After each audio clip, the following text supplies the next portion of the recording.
Hi అండి, అందరికీ ఆనందాలకు సంతోషాలకు నిలయమైన లక్ష్మీ నిలయం ఛానల్కు స్వాగతం సుస్వాగతం. ఈరోజు మరో మంచి కథతో మీ ముందుకైతే వచ్చేసా. కథలోకి వెళ్ళబోయే ముందు ఈరోజు వంట ఏంటో ఆనపకాయ నువ్వుపప్పు కర్రీ చేస్తున్నాను. ఆనపకాయ ఇలా ఒక ముక్క తీసుకు 2 ఉల్లిపాయలండి, ఉల్లిపాయలు, 3 పచ్చిమిర్చి, 3 ఎండుమిరపకాయలండి, కొత్తిమీర, కరివేపాకు, అల్లం వెల్లుల్లి మనం చెదకొట్టుకొని పెట్టుకోవాలి. నెక్స్ట్ దీనికోసం నువ్వులు, పల్లీలు, మినప్పప్పు, కొంచెం జీడిపప్పు అనేది ఆప్షనల్ అండి, మీకు నచ్చితే వేసుకోండి, లేకపోతే పర్వాలేదు. సో నేను చేయబోయే వంటనైతే మీరందరూ చూస్తూ ఉండండి. ఇప్పుడైతే కథ ఏంటో తెలుసుకుందాం. మీరందరూ థంబ్నెయిల్ చూశారు కదండి. ఏం లేదండి, ఇప్పుడు ఒక్క చిన్న ప్రశ్న ఏంటంటే, దొంగ చెడ్డవాడంటారా లేదంటే స్వార్థపరుడు చెడ్డవాడంటారా? వీళ్ళిద్దరూ చెడ్డవాళ్ళేనంటారా? ఏమంటారు? సో వీళ్ళిద్దరిలో ఎవరు చెడ్డవారు ఏంటి అనే విషయాన్ని ఇప్పుడు తెలుసుకునే ప్రయత్నం చేద్దామా మరి.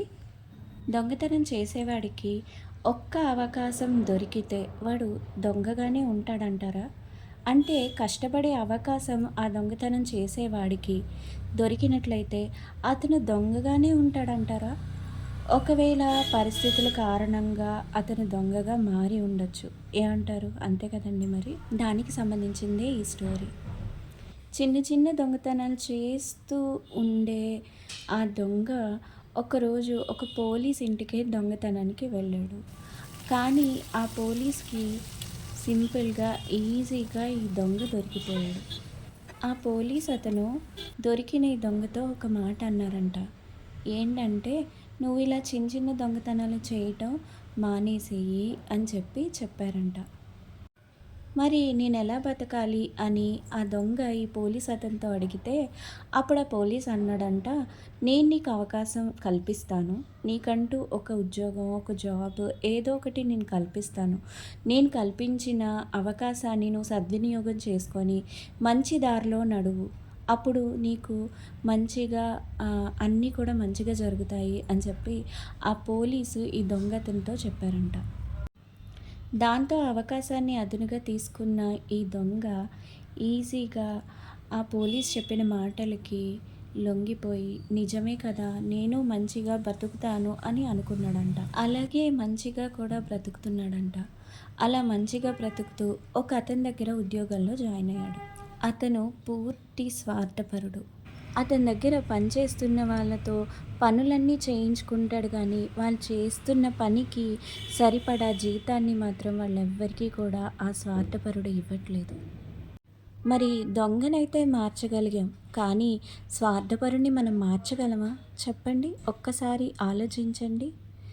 ఎప్పటికీ స్వార్థంతో ఆలోచించే వాళ్ళు వాళ్ళ స్వార్థం కోసం ఎప్పటికీ ఎన్నటికీ మారరు.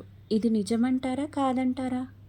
అంతేకాదు, వాళ్ళ వాదనలో వాళ్ళు చెప్పేదే మంచి అంటూ ఉంటారు, వాళ్ళు చేసేదే మంచి అని కూడా చెప్తూ ఉంటారు. వాళ్ళలో ఉండే తప్పులను ఎంచితే కూడా వాళ్ళు ఏమాత్రం భరించలేరు, సహించలేరు, ఇంకా ఒప్పుకోరు కూడా. సో ఈ స్వార్థపరుడు చెడ్డవాడంటారా లేదంటే ఆ దొంగ చెడ్డవారంటారా? ఇప్పుడు మీరే చెప్పండి. ఎవరు చెడ్డవారో ఇప్పుడు మీరే చెప్పండి. దొంగకు అవకాశం దొరికితే మంచి మార్గంలో నడవాలన్న ఆలోచన చేశాడు. కానీ అదే స్వార్థపరుడికి ఏ అవకాశం దొరికినా ఎలా అవతల వాళ్ళను వాడుకోవాలా తన స్వార్థానికి అని మాత్రమే ఆలోచిస్తాడు. అది నిజమంటారా కాదంటారా? మీరే చెప్పండి. నాకు కామెంట్లో తెలియజేయండి తప్పకుండా. నా వీడియో నచ్చితే లైక్ చేయండి, షేర్ చేయండి. వీడియోని స్కిప్ చేయకుండా లాస్ట్ వరకు చూడండి. ఫర్ ఎగ్జాంపుల్గా నాకు ఒకటి గుర్తొచ్చిందండి. 7th సెన్స్ ఫిలిం ఉంది, చూసే ఉంటారు మీరు అందరూ కూడా. అందులో మనుషులందరికీ మంచి చేయాలి అని బోధిధర్మ ఆలోచిస్తే, కానీ ఈ మనుషులందరూ వాళ్ళ స్వార్థం కోసం ఆ బోధిధర్మని ఏం చేశారండి చెప్పండి? నిస్వార్థంగా ఆలోచించే బోధిధర్మ దేవుడయ్యాడు కదండి. స్వార్థంతో ఆలోచించేవాడు మనిషి అయ్యాడు.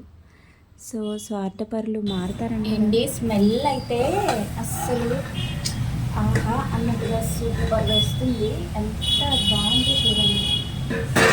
అబ్బా వావ్, స్మెల్ ఆహా అన్నట్టుగా వస్తుంది. చాలా అంటే చాలా బాగుంది స్మెల్. అసలు ఒక్కసారి తిన్నారంటే ఇలా టేస్ట్ సూపర్ అనాల్సిందే. ఎవరైనా తినలేని వాళ్ళు కూడా ఎంతో ఇష్టంగా తింటారండి. ఇప్పుడైతే కొంచెం వాటర్ వేసుకుందాం. అది ఇందాక మనం నువ్వులు మిక్సీ చేసాం కదా, మిక్సీ చేసింది కొంచెం కడిగేసి కొంచెం లైట్గా వేయండి, వాటర్ ఎక్కువ వేయద్దు. లైట్గా వాటర్ వేసి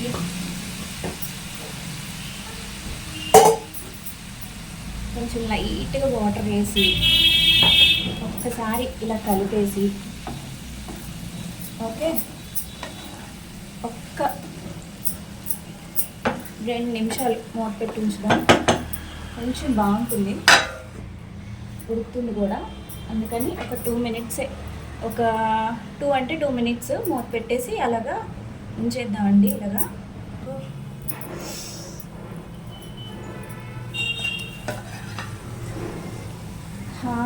స్మెల్ చూసారండి, అస్సలు అబ్బాబ్బాబ్బా. సో మీరు చూడలేరు కదా, స్మెల్ అయితే అస్సలు ఓహో సూపర్ అన్నట్టుందండి. స్మెల్ అయితే సూపర్, అసలు చాలా బాగుంది. ఇలా ఒక్కసారి ట్రై చేయండి కర్రీ. అస్సలు తినలేని వాళ్ళు కూడా చాలా ఇంట్రెస్ట్గా చాలా ఇష్టంగా తింటారు. ఆనపకాయ వద్దు అన్నోళ్ళు కూడా చాలా ఇష్టంగా తింటారు, నాది గ్యారంటీ. ఒక్కసారి ఇట్లా ట్రై చేయండి. చూస్తున్నారు కదా, చూడండి ఇలాగా దగ్గరగా చూపిస్తున్నాను. ఆయిల్ అంతా చూసారా ఇలాగా పైకి వస్తుంది. ఇట్లా ఫ్రై చేసుకొని ఒక్కసారి తిన్నారంటే అసలు సూపర్, అసలు చాలా అంటే చాలా టేస్టీగా ఉంటుంది, నాది గ్యారంటీ. ఇలా ఒకసారి ట్రై చేయండి. ఎంతో టేస్టీగా ఉండే ఆనపకాయ పప్పు కర్రీ రెడీ అయిపోయింది. చాలా బాగుంటుందండి నిజంగా. ఈ కథ ఇంకా కర్రీ బాగుంది కదండి. మరో మంచి వీడియోతో మళ్ళీ కలుద్దాం.